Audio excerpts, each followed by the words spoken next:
السلام علیکم بہنوں اور بھائیوں، احساس کا نیا سروے جاری ہے اور اس سال انشاءاللہ جون میں مکمل ہو جائے گا۔ اس سروے کی بنیاد پر جیسے جیسے مستحق خاندانوں کی نشاندہی ہوتی جا رہی ہے، اسی طرح وفاقی حکومت انہیں احساس کفالت پروگرام میں شامل کرتی جا رہی ہے۔ وفاقی حکومت مستحق خاندانوں کو اس قسم کے خط بھیج رہی ہے۔ اس خط کو مستحق خاندان تک پہنچانے کی ذمہ داری پاکستان پوسٹ کی ہے اور یہ خط مقامی ڈاکیا آپ کے گھر پہنچائے گا۔ اس خط کی کوئی فیس نہیں ہے۔ حقدار گھرانوں کو 2 قسم کے خط بھیجے جا رہے ہیں۔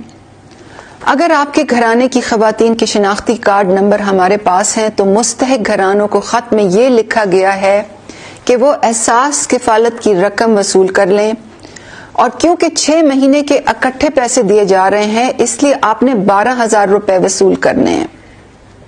اگر آپ خیبر پختونخوا، گلگت بلتستان یا آزاد جموں و کشمیر میں رہتی ہیں تو آپ بینک الفلاح کی کسی بھی دکان یا بایو میٹرک ATM سے جا کر پیسے لے سکتی ہیں۔ پنجاب، سندھ، بلوچستان اور اسلام آباد میں پیسے حبیب بینک کی دکان یا بایو میٹرک ATM سے نکلوائے جا سکتے ہیں۔ اور اگر آپ کے گھرانوں کی خواتین کے شناختی کارڈ ہمارے پاس نہیں ہیں تو آپ کو دوسری قسم کا خط آئے گا جس میں لکھا ہوگا کہ آپ نادرا کے دفتر جا کر اپنے شناختی کارڈ بنوائیں تاکہ آپ کے گھر کی خواتین کو احساس کفالت میں شامل کیا جا سکے۔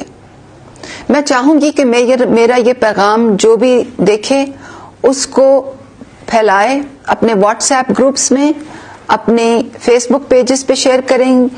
میں چاہوں گی کہ تمام ڈپٹی کمشنرز اور اسسٹنٹ کمشنرز دور دور تک یہ پیغام پہنچائیں تاکہ لوگ احساس کفالت سے جلد مستفید ہوں۔ آپ کا بہت شکریہ۔ اللہ آپ سب کا حامی و ناصر۔